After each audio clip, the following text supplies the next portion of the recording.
Olá, seja muito bem-vindo para mais um episódio do nosso podcast aqui.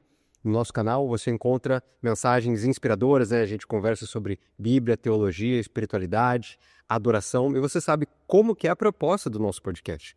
A proposta do nosso podcast é que a gente adentre as águas mais profundas. Então os episódios são maiores, a gente tem uma quantidade de textos maior do que, por exemplo, o que a gente faz no nosso devocional. Então a ideia aqui é que a nossa conversa ela seja um pouco mais densa, né? Um pouco mais profundo, realmente, nas Escrituras. E hoje, a gente vai falar um pouquinho sobre as carroças na adoração. Provavelmente, até eu editar isso e até chegar em você, já vai ter mudado um pouquinho o título, vou achar um título aí mais chamativo, mas o tema da mensagem de hoje é mais ou menos sobre isso, carroças na adoração. Como que nós podemos lidar realmente com a presença de Deus.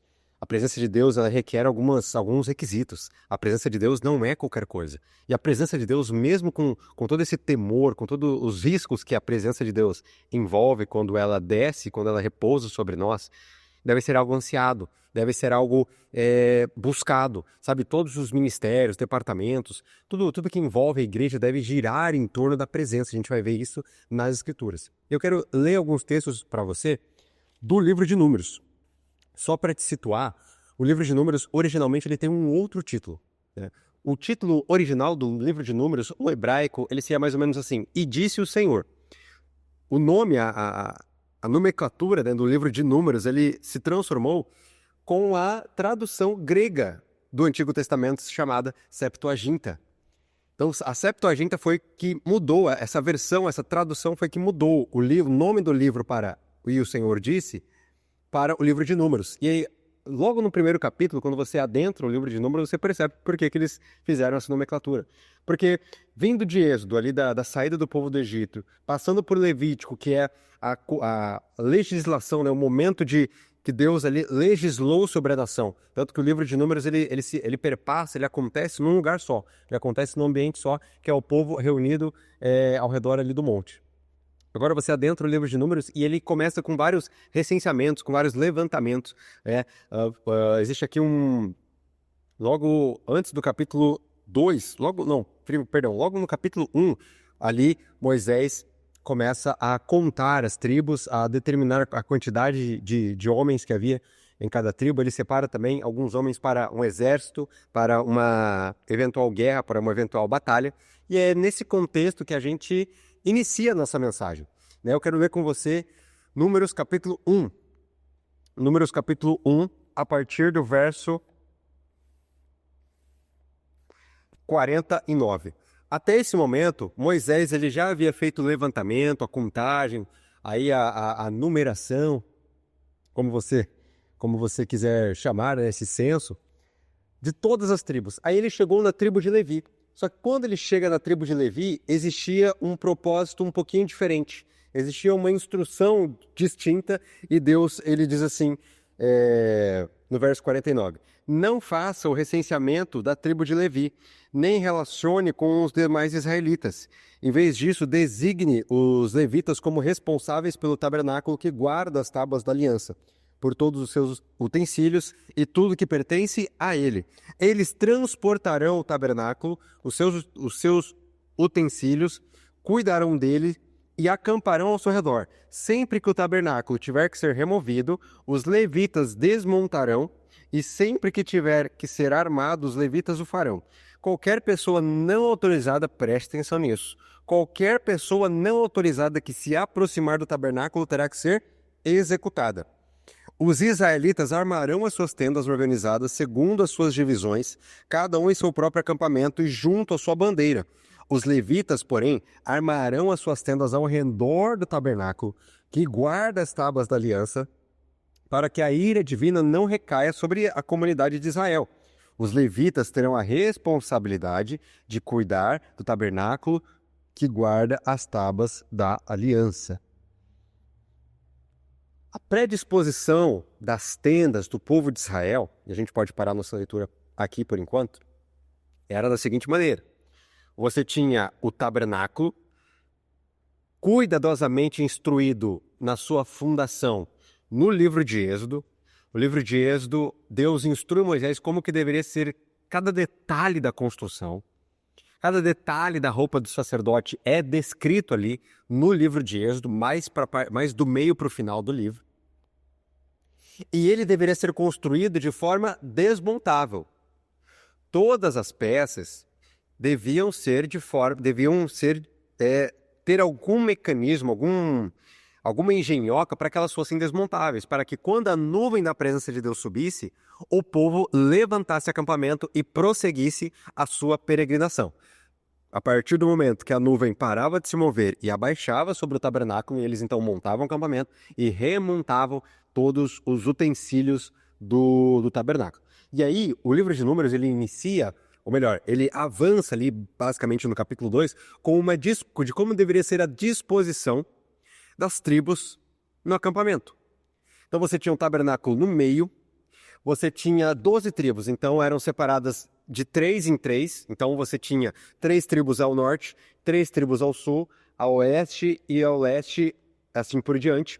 E aí existia uma instrução especial para a tribo dos levitas. Enquanto que todos estavam ao redor do tabernáculo, os levitas deveriam montar a sua tenda ao redor, bem pertinho ali do tabernáculo. O que isso nos ensina num primeiro momento? Se o tabernáculo era a representação física da presença de Deus, haja vista aqui em João, no capítulo 1, no verso 14, João diz assim, e ele se fez carne, o verbo se fez carne e habitou entre nós. Essa palavra habitou, melhor traduzida para o nosso português, seria tabernaculou, ou seja, o tabernáculo é a presença de Deus, Deus Emanuel, Deus conosco.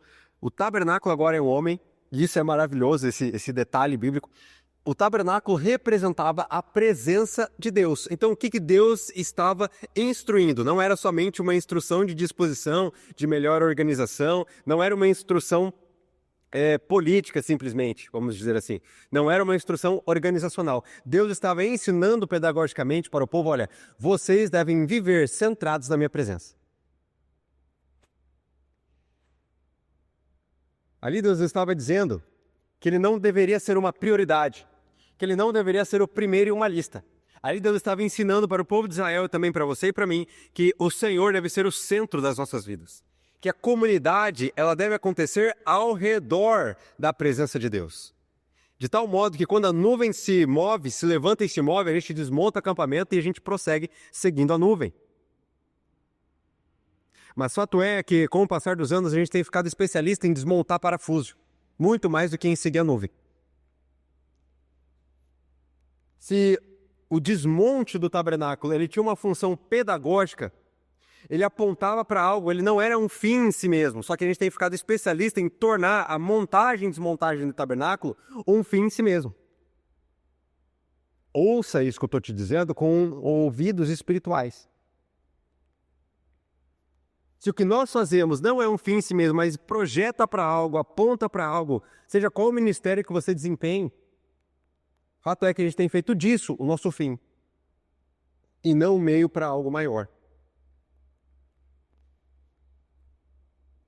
E existe aqui um outro detalhe relevante para a compreensão do nosso episódio de hoje, que é o seguinte: toda pessoa não autorizada que se aproximar do tabernáculo terá que ser executado. Vale ressaltar, ainda era uma antiga aliança. Cristo não havia ainda vindo se interpor entre nós e o Senhor. Portanto, Deus estava ensinando pedagogicamente uma nação com mentalidade escrava, ou seja, na verdade um grupo de pessoas que mal e mal se entendia como nação. Eles passaram 4 gerações vivendo como escravos no Egito. Então Deus precisava ensinar algumas coisas de uma maneira bem simples e bem direta, separando o sagrado do profano, separando o puro do impuro e deixando claro, olha, isso aqui aponta para a minha presença. Essa estrutura que vocês montaram e que eu inspirei e coloquei o meu espírito sobre os artesãos para que eles pudessem constituir e dar vida a essa estrutura, isso aqui aponta para a minha presença. Portanto, a minha presença, o lidar com a minha presença deve acontecer de acordo com aquilo que eu instruir. E isso é muito, muito forte, meu amado. Porque quem define como lidar com a presença de Deus é o próprio Deus. Quem define como o Senhor deve ser adorado é Ele mesmo. Não é aquilo que eu acho, não é aquilo que eu penso, não é somente baseado no meu gosto, mas é como Ele está dizendo. Tudo bem até aqui? Então havia uma instrução especial para os levitas. Havia uma responsabilidade especial para os levitas. Vamos prosseguir um pouquinho, aí agora eu quero que você vá comigo em alguns trechos do capítulo 2. Então abre aí no capítulo 2 e vamos lendo os textos que eu for te indicando. A gente não vai ler tudo por questão de tempo. Mas no verso 10 diz assim: encarregue Arão, isso Deus dizendo, encarregue Arão e os seus filhos de cuidar do sacerdócio. Qualquer pessoa não autorizada que se aproximar do santuário terá que ser executado. Existe um princípio hermenêutico. O que é hermenêutico? O que é hermenêutica? É a disciplina que traz para nós alguns princípios baseados na própria Escritura sobre interpretação. Hermenêutica é a interpretação das Escrituras. Então existe um princípio hermenêutico exposto e que se repete como um padrão nas Escrituras. Que é o seguinte: se algo se repete, provavelmente essa coisa é importante. Principalmente se vem direto do próprio Senhor. Então ele já deu essa instrução no capítulo 1, ele já deu essa diretiva no capítulo 1, esse critério, e ele mais uma vez repete isso, né, dizendo que aquele que se aproximar do santuário de forma não autorizada terá que ser executado. Verso 15. Conte os levitas pelas suas famílias e clãs. Serão contados todos do sexo masculino e um mês do sexo masculino de 1 mês de idade para cima. O que você vai ver com a mensagem de hoje? Porque dentro dos levitas havia uma classificação dentro deles. Então é como se a tribo ali, ela se ramificasse. Então você tinha, são estes os nomes, ali no verso 17. São estes os nomes dos filhos de Levi: Gerson, Coate e Merari.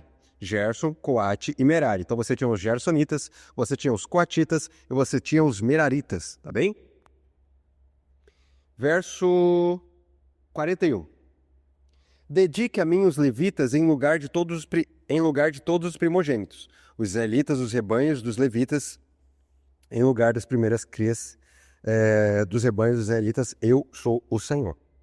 Então agora a gente vai para o capítulo 4, tá bem?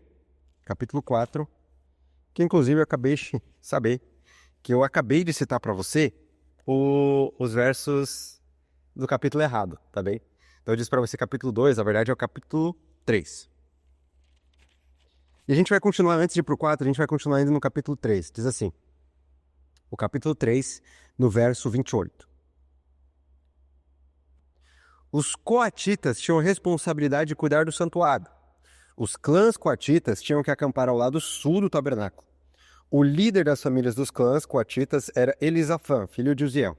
Tinham a responsabilidade de cuidar da arca, da mesa, do candelabro, dos altares, dos utensílios do santuário com os quais se ministravam, da cortina e de tudo que estava relacionado com este serviço. A tribo de Levi era responsável pelo tabernáculo, só que o tabernáculo tinha vários compartimentos: lugar santo, lugar santíssimo, os átrios, o pátio. E como a tribo de Levi ela tinha ramificações, você tinha os levitas gersonitas, você tinha os levitas meraritas e você tinha os levitas coatitas. Pois bem, agora o Senhor começa a dar designações, tá certo essa palavra? Começa a dar funções para cada uma das ramificações da tribo. Claro, até aqui. E quem cuidava especificamente da Arca da Aliança, que era a representação máxima da presença de Deus, eram os levitas coatitas. Portanto, os levitas coatitas, além de estarem responsáveis pelo cuidado e pelo transporte de outros elementos dentro do templo, eles também estavam responsáveis pelo transporte da arca. Não só pelo transporte, mas por cuidar e tudo mais, por preservar.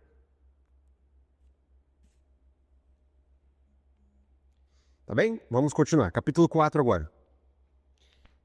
Capítulo 4, verso 18 diz assim: não permita que o ramo dos clãs coatitas seja eliminado dentre os levitas, mas, para que continuem vivos e não morram, quando se aproximarem das coisas santíssimas, Arão e seus filhos entrarão no santuário e designarão a cada homem a sua tarefa e o que deverá carregar.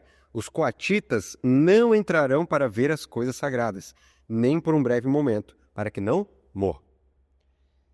Então você tinha uma instrução para os levitas, você tinha algo especial designado para os levitas coatitas, e dentro dos levitas coatitas, Deus ainda dá uma instrução para que eles, ou seja, esse pequeno povinho, né, esse pequeno clã, não fosse executado. O que deveria acontecer de acordo com o texto de Números capítulo 4? Quando vocês se aproximarem, para que vocês continuem vivos, o que deverá acontecer? Arão e seus filhos entrarão no santuário e designarão a cada homem a sua tarefa no que carregar. Ou seja, o sumo sacerdote Arão, junto com a sua linhagem de sacerdotes, os seus filhos, deverão designar, deverão instruir. Então, o serviço ele deveria acontecer mediante a instrução de um sacerdote. O livro de Hebreus fala que a partir de uma nova aliança, Jesus é o nosso sumo sacerdote. Portanto, se existe alguém que pode nos ensinar a como lidar com a presença de Deus, é o nosso sacerdote.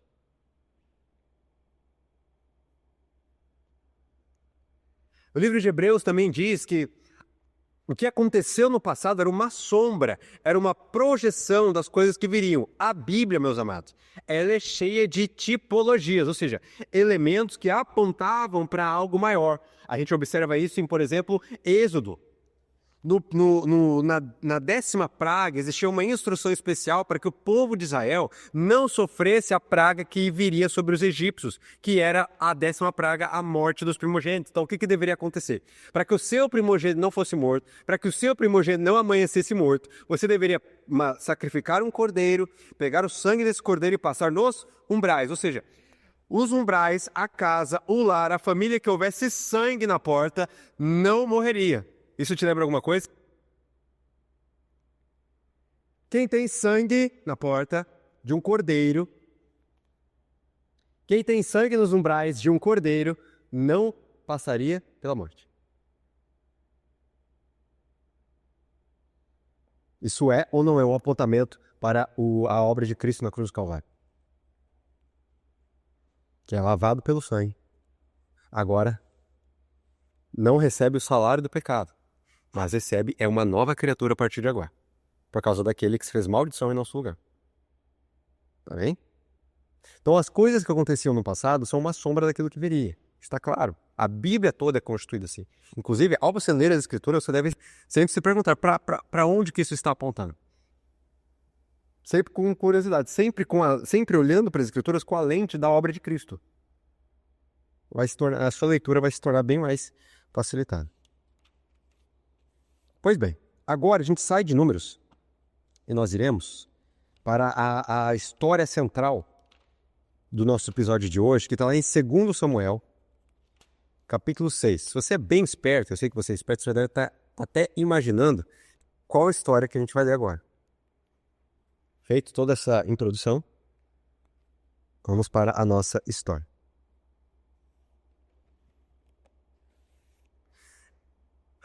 Segundo Samuel, capítulo 6, a partir do verso 1, diz assim: De novo, Davi reuniu os melhores guerreiros de Israel, 30.000 ao todo.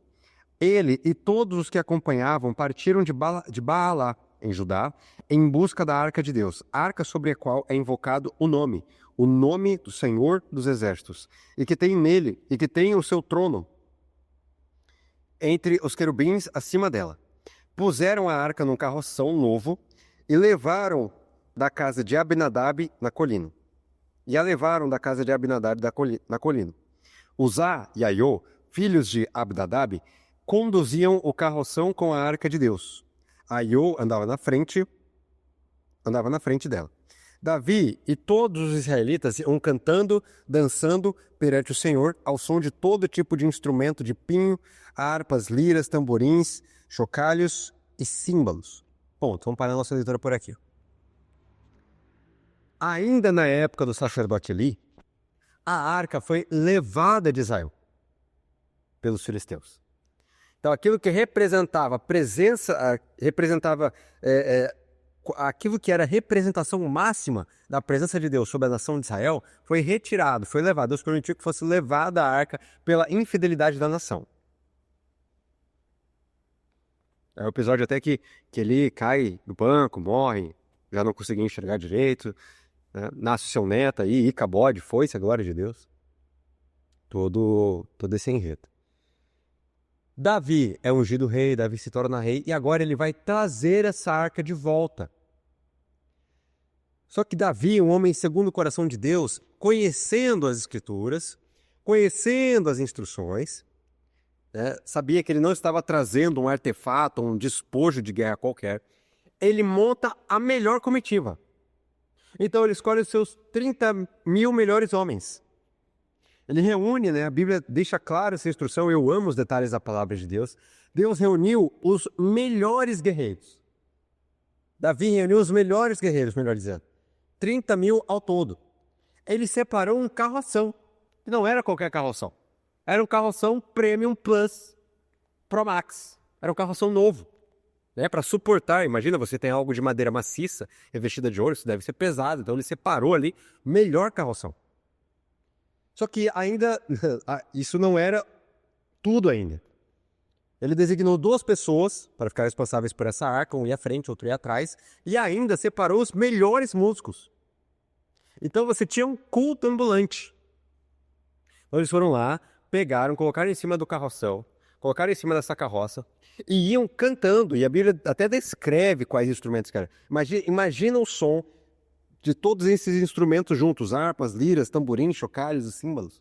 Então era algo bonito, era algo belo, era algo bem preparado, era algo bem programado, era algo bem ensaiado, era algo bem pensado, bem planejado.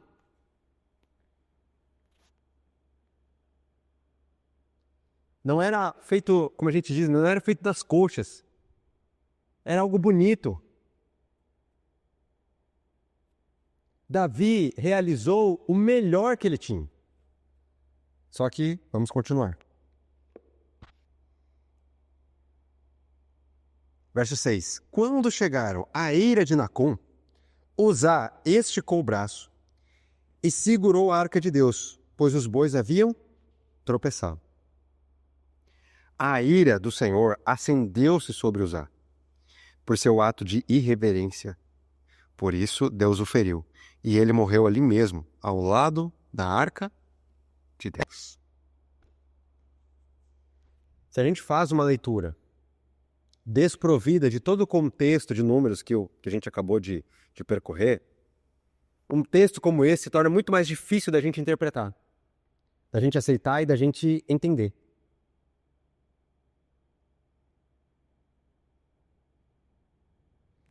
Deus ele havia dado instruções claras sobre como o povo deveria lidar não com um artefato, mas com a sua presença.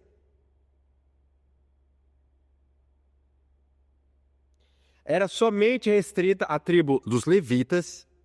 Dentro das tribos dos levitas existia uma designação especial para a tribo o clã dos levitas coatitas, na qual, dentre outros utensílios do templo, eles deveriam ser responsáveis pela Arca da Aliança. Só que a gente tem aqui na Bíblia vários detalhes e nenhum deles indica que Uzá pertencia a essa tribo.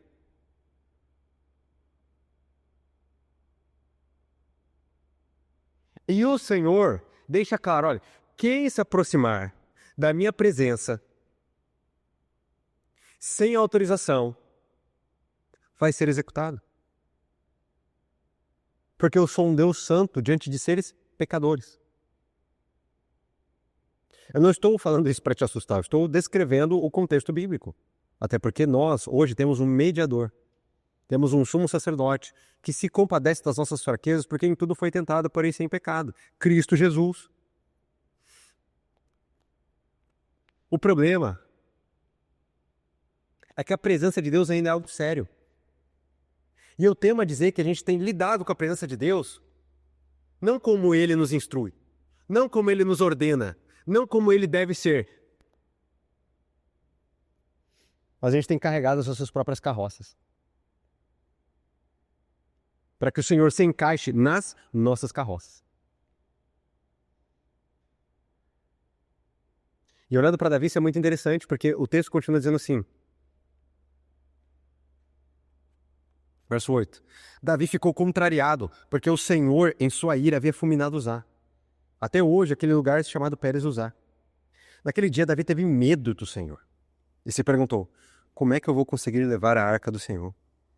Por isso ele desistiu de levar a arca do Senhor para a cidade de Davi. Em vez disso, levou-o para a casa de Obed-Edom. É como se Davi, o homem que ansiava a presença de Deus, que escrevia salmos dizendo, a minha alma tem sede de ti, o meu corpo te almeja. Quando Davi escreve, por exemplo, o Salmo 51, após o seu grave pecado, e ele escreve em arrependimento, ele pede uma coisa ao Senhor. Não me expulses da tua presença. Não tires de mim o teu espírito. Em outros salmos, o Salmos capítulo 27, no verso 4, Davi escreve assim, uma coisa eu peço, Senhor, que eu possa estar na tua presença todos os dias. Portanto, a presença de Deus era tudo para Davi, só que de uma hora para outra ele percebeu que ele não sabia mais lidar com a presença.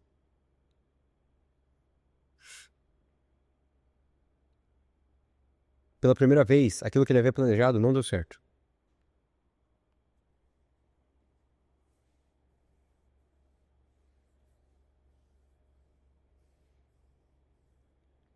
Sabe, nós corremos um risco muito grande quando nós fazemos uma coisa sem a presença e ela dá certo. Porque a nossa tendência carnal é continuar fazendo. Quando a gente faz uma coisa pela primeira vez sem a presença e vê que dá certo, isso é uma tentação gigantesca de nós continuarmos a fazer, sem Deus. Só que chega uma hora que o boi tropeça. Chega uma hora que a ira de Deus se acende, e eu temo dizer que está chegando essa hora. Que a ira do Senhor está se acendendo contra nós. Por estarmos lidando com a sua presença de forma leviana. Eu não digo isso somente nos cultos da igreja, eu digo isso na nossa vida.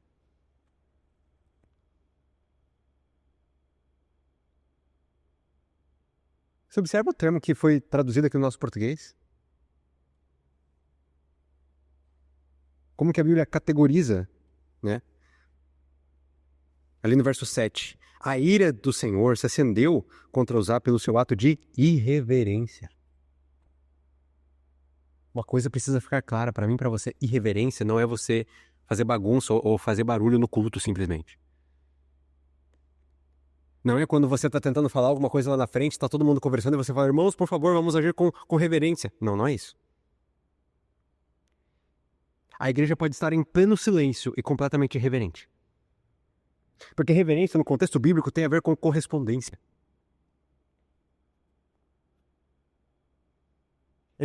Uzá foi irreverente porque ele não correspondeu da maneira certa com nada mais, nada menos do que a presença do próprio Deus. Ele tentou dar um jeitinho, ele tentou fazer do jeito dele, talvez uma boa intenção. A arca ia cair, ele fez, ele agiu, ele tomou uma iniciativa. Só que ele não era qualquer coisa, era a presença de Deus. Então, muitas das vezes a gente está fazendo, a gente está agindo, a gente está esticando o nosso braço, a gente está se desgastando do jeito errado.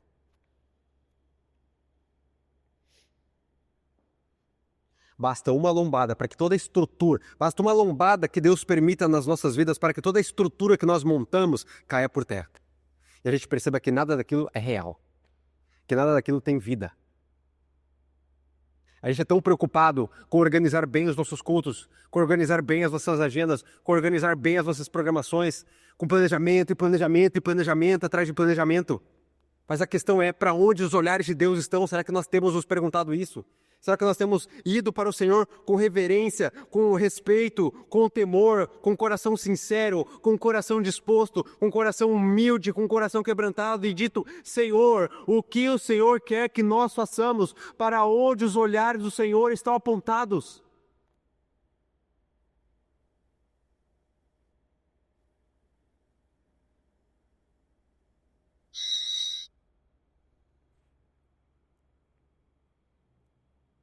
Senhor, nós não queremos carregar mais a tua presença em carros de boi.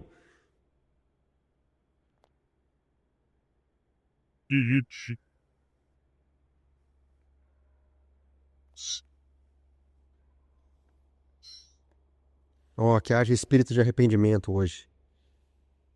Seja onde você estiver me ouvindo, seja tá na academia, tá no teu carro, tá no teu trabalho. Que o Espírito Santo venha com arrependimento sobre mim, sobre você neste momento. Por tratarmos a sua presença de forma leviana. Por não nos rendermos a Ele como nós deveríamos.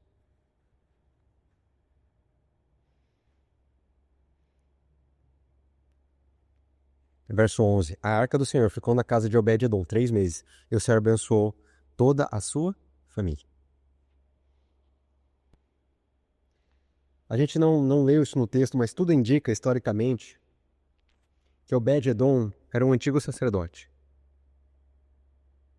Só que enquanto a arca trouxe morte para alguém, para um outro alguém, para um outro homem, para uma outra família, trouxe prosperidade. Possivelmente, Obed-edom era um sacerdote que sabia lidar com a presença de Deus do jeito certo. Não como quem tem um método inovador, mas como quem reconhece o que estava na sua casa. Como se Deus estivesse dizendo assim. Ele bate na porta de Obed-edom. Obed-edom abre. E Deus diz assim, olha, o homem que eu já tive muita intimidade não sabe mais lidar com a minha presença. Posso ficar aqui com você um pouquinho? Você consegue se imaginar no lugar de Obed-edom? O Senhor batendo na sua porta. Dizendo, olha, não estão mais sabendo lidar com a minha presença. Posso ficar aqui um pouquinho?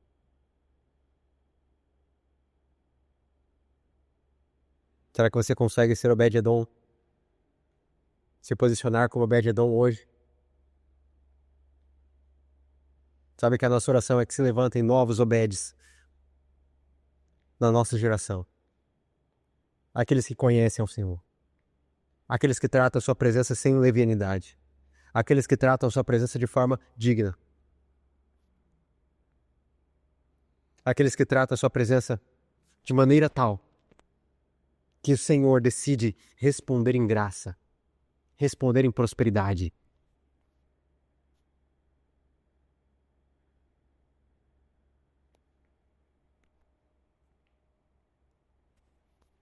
Sabe, meu querido amigo, minha querida amiga, inscrito?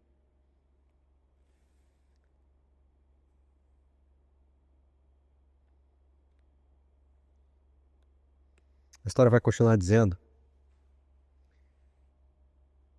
que Davi torna conhecido ali, é do conhecimento, se torna do conhecimento de Davi a prosperidade que Obed-edom estava vivendo. Ele passa então alguns meses somente estudando, somente voltando para as Escrituras, para entender como lidar com a presença do seu amado. Talvez seja a hora da gente viver esses meses novamente. De nós voltarmos para as Escrituras e entender como Deus tem que ser adorado. Como Ele ordena que seja adorado. A gente tem perdido nosso tempo em debates musicais, tentando discernir, baseado no nosso próprio gosto, o que é de Deus e o que não é.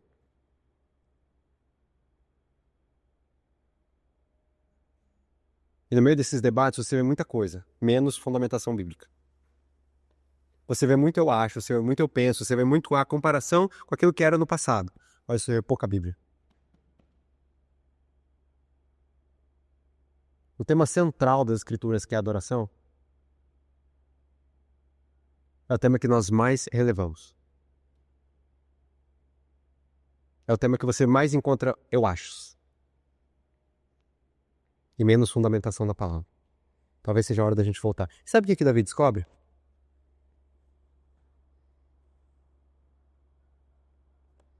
Davi descobre o seguinte. Verso 12. E disseram ao rei Davi: O Senhor tem abençoado a família de Obed-edom e tudo o que ele possui por causa da arca de Deus. Então Davi, com grande festa, foi à casa de Obed-edom e ordenou que levassem a arca de Deus para a cidade de Davi. Quando os que carregavam a arca do Senhor davam 6 passos, eles sacrificavam um boi e um novilho gordo. Davi, vestindo um colete sacerdotal de linho, foi dançando com todas as suas forças perante o Senhor. Enquanto ele e todos os israelitas levavam a arca ao som de gritos, alegria e de trombetas.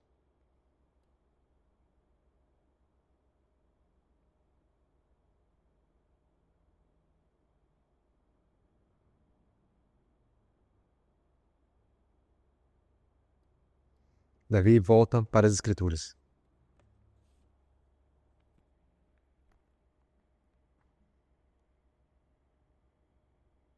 Entende que a arca ela foi construída com lugares, com argolas, para que fossem colocados varões, para que ela fosse transportada nos ombros.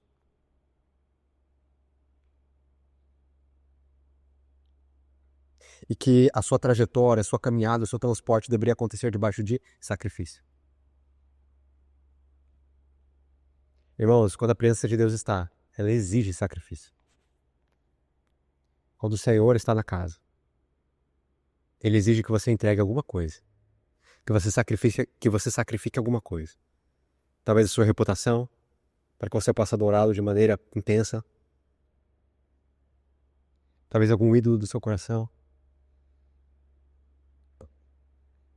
Alguma coisa você tem que entregar. Algum Isaac você tem que sacrificar. E o fato deles darem 6 passos, imagina isso. 6 passos. Então, 1, 2, 3, 4, 5, 6. Você para todo mundo, para toda a comitiva, para todo o transporte. Vamos lá. Pega o cordeiro, sacrifica, eleva o holocausto. Aí você vai prosseguir a viagem. O fato de serem 6 passos e no 7º ser o sacrifício, fala sobre 2 coisas. O 7 na Bíblia aponta para a plenitude. Logo, você fazer um sacrifício no 7º passo apontava para um sacrifício perfeito. Certamente eles andariam muito mais rápido se eles prosseguissem viagem sem o sacrifício. Mas isso nos ensina que o Senhor é longânimo. Existe uma frase que corre solta ali, por aí, pelo menos no meu contexto, que é o céu tem pressa. Mas eu acho difícil de acreditar que o céu tem pressa, sendo que o Senhor é longânimo. E a gente observa isso no texto. Eles poderiam ir muito mais rápido. Com certeza, isso atrasou muito a comitiva. O fato de você ter que sacrificar no 7º passo. Mas a vida, a caminhada ao lado do Senhor, ela envolve sacrifício. Ela não envolve pressa.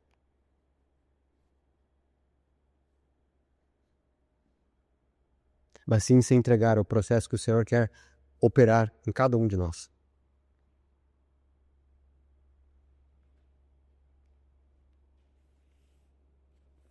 Envolve entrega.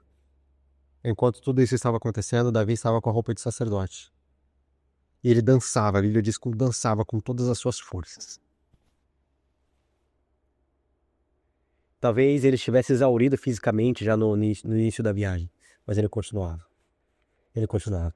Dançando, irmão, dançando, dançando. Não vem distorcer o que está escrito, dançando. A gente tem tanto preconceito, né? A gente é tão cheio das nossas próprias ideias. A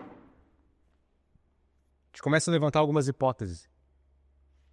Ah, mas isso era só para aquele contexto. Quando é algo que nos tira da nossa zona de conforto, a gente vai logo pro contexto, né? A gente vai pro argumento do contexto. A gente se torna muito mais Mical do que Davi. Dançando com todas as suas forças diante do Senhor.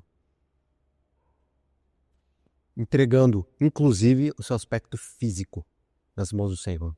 Não era só a voz. Não era só ficar sentado, cantando. Não, era se entregando plenamente. Plenamente. É isso que Deus espera de nós. Uma entrega total. Principalmente da nossa reputação.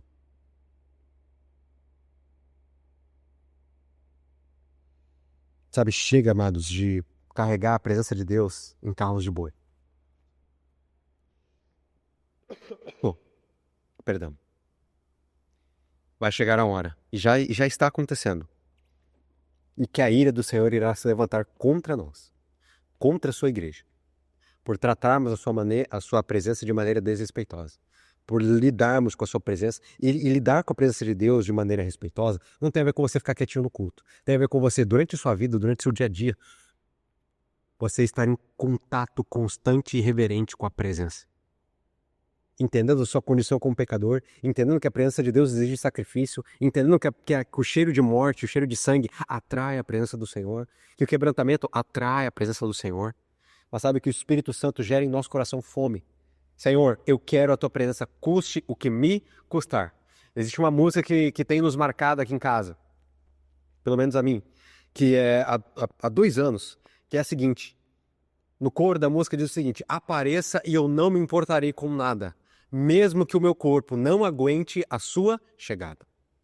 Você tem coragem de dizer isso? Você tem coragem de clamar isso? Eu creio que existem canções que são para determinados tempos, mas eu creio que existem canções também que elas atravessam os tempos, que elas são atemporais. Eu creio que essa canção é uma canção atemporal, à espreita de ti. Senhor, apareça e eu não me importarei. Eu não me envergonho da tua presença. Eu não me envergonho da tua glória. A fome que humilha, não me envergonhe. Que se levante ainda em nosso tempo uma geração que não tem vergonha, que não tem medo, mas uma geração que mesmo com os trovões, que mesmo com o relâmpago, que mesmo com o monte tremendo, eles ainda permanecem subindo ao monte, porque eles sabem que o que eles vão encontrar lá em cima vale mais do que cada segundo da vida deles. Eles sabem que eles encontraram um amor que vale mais do que a própria vida.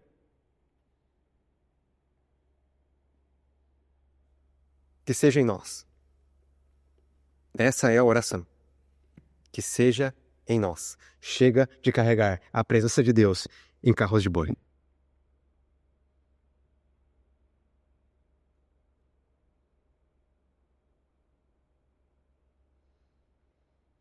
Quero convidar você, à sua maneira, do seu jeito, para nós juntos orarmos a Deus. Se você puder, feche seus olhos. Se concentre, vamos juntos conversar com o Senhor. Querido Deus, nós nos aproximamos do teu trono de graça somente pelo sangue do teu Filho.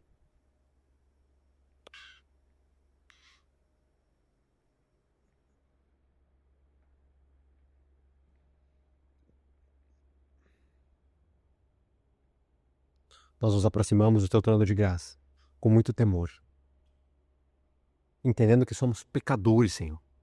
Não há nada de bom que se aproveite em nós, mas pelos méritos do teu Filho, pela obra de Cristo Jesus na cruz do Calvário, nós nos rendemos diante de ti, totalmente entregues, para que o Senhor nos transforme, para que nos apresentemos como um sacrifício agradável, como um aroma agradável ao Senhor.